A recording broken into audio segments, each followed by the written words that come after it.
പ്രിയമുള്ളവരെ, നിങ്ങൾക്ക് ലക്ഷദ്വീപിൽ വന്ന് ഹെൽമെറ്റ് ഇല്ലാതെ ഒന്ന് റിലാക്സ് ചെയ്യണമെന്ന് ആഗ്രഹമുണ്ടെങ്കിൽ ലക്ഷദ്വീപിൽ വരാം. ഹെൽമെറ്റ് വേണ്ട, ലൈസൻസ് വേണ്ട, തൊപ്പി മാത്രം ഇട്ടാൽ മതി. തൊപ്പി ഇല്ലെങ്കിലും കുഴപ്പമില്ല. മനസ്സിലായോ? ഇതാണ് തെങ്ങിൻ തോപ്പുകളാണ്. തെങ്ങിനായി നിറഞ്ഞു കിടക്കുകയാണ്. കേരളത്തിൽ ഇങ്ങനെ നമ്മൾ കാണാത്ത പോലെയാണ്. ആരുടെ ഇപ്പൊ പോകാൻ സമയമില്ലല്ലോ. ഇനി അടുത്ത പ്രാവശ്യം വന്നാൽ പോകാൻ കേട്ടോ. അപ്പോൾ ഹെൽമെറ്റ് ഇല്ലാതെ യാത്ര ചെയ്യാൻ ആഗ്രഹിക്കുന്നവർ വരുവിൻ, സന്ദർശിക്കുവിൻ ലക്ഷദ്വീപ് അഗസ്ത്യ ഐലൻഡ്. തെങ്ങിൻ തോപ്പുകളാണ്. Neat and clean, very good people.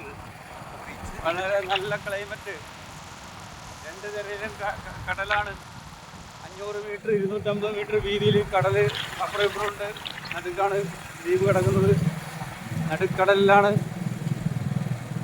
വളരെ സുന്ദരമായ തെങ്ങിൻ തോപ്പുകളാണ്. തെങ്ങും മീനുമാണ് ഇവരുടെ പള്ളികൾ. ചെറിയ ചെറിയ പള്ളികൾ ഇഷ്ടം പോലെ ഉണ്ട്. 100 പള്ളികളുണ്ടാവും ഇവിടെ. അത് സലഫി പള്ളി, സാധാരണ സുന്നിപ്പള്ളി, എല്ലാ പള്ളികളും ഉണ്ട് ഇവിടെ. എല്ലാവരും പല സുഹൃത്തുക്കളാണ്. മുജാഹിദ് സുന്നിയൊന്നും പ്രശ്നമൊന്നുമില്ല ഇവിടെ. വളരെ സൗഹൃദത്തിലാണ് ഇവർ കഴിയുന്നത്.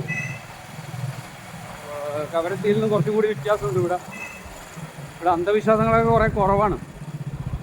സുന്നികൾക്കായാലും അന്ധവിശ്വാസമെല്ലാം കുറവാണ് ഇവിടെ കാണുന്നത്.